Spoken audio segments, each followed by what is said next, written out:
एक दिन एक हिरन जंगल में पानी की तलाश में भटक रहा था। उसका गला सूख चुका था, लेकिन बहुत देर तक ढूंढने के बाद भी उसे पानी नहीं मिला। थक कर वह एक पेड़ के नीचे बैठ गया। तभी उसे कहीं से नदी की आवाज़ सुनाई दी। वह आवाज़ की ओर भागा और देखा कि सामने एक विशाल नदी है। नदी को देखकर हिरन की खुशी का ठिकाना नहीं रहा, जैसे उसे नया जीवन मिल गया हो।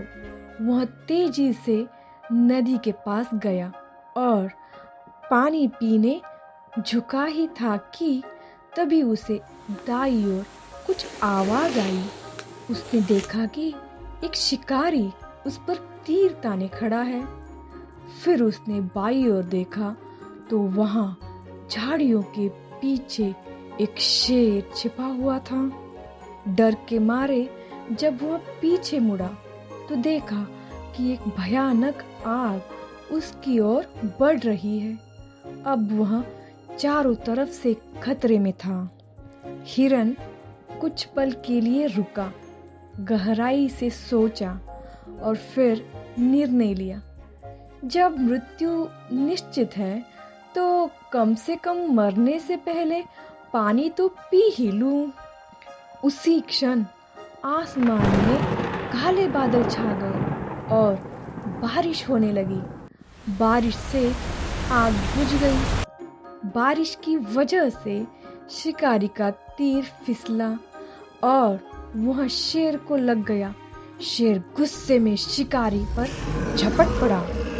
उधर हिरन पानी पीने पर ही ध्यान लगाए रहा। जब उसने सिर उठाया तो देखा शिकारी और शेर दोनों जा चुके थे और पीछे मुड़कर देखा तो आग भी बुझ चुकी थी। तो दोस्तों, इस छोटी सी कहानी से हमें यह सीख मिलती है कि जीवन में भी समस्याएं चारों ओर से आती है, लेकिन घबरा जाने से कोई हल नहीं निकलता। हमें शांत रहकर, स्पष्ट सोचकर अपने लक्ष्य पर ध्यान देना चाहिए। हिरन के पास भी विकल्प थे। वह नदी में कूद सकता था या इधर उधर भाग सकता था, लेकिन उसने अपने लक्ष्य पर टिके रहने का फैसला किया, पानी पीने का। हमारे जीवन में भी समस्याएं आएंगी, लेकिन यदि हम अपने कार्य पर ध्यान केंद्रित रखें तो समस्याएं धीरे धीरे खुद ही दूर हो जाएंगी। इसीलिए जीवन की समस्याओं का हल है साहस, धैर्य और सही निर्णय लेने की क्षमता। सिर्फ डरिए मत, काम करते रहिए।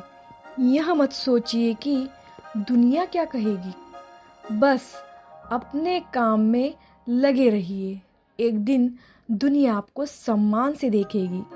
तो दोस्तों, अगर आप मानते हैं कि यह कहानी और लोगों तक पहुंचना चाहिए तो इस वीडियो को लाइक करें, शेयर करें और मेरे चैनल को सब्सक्राइब करना ना भूलें। मैं फिर लौटूंगी एक और प्रेरणादायक कहानी के साथ।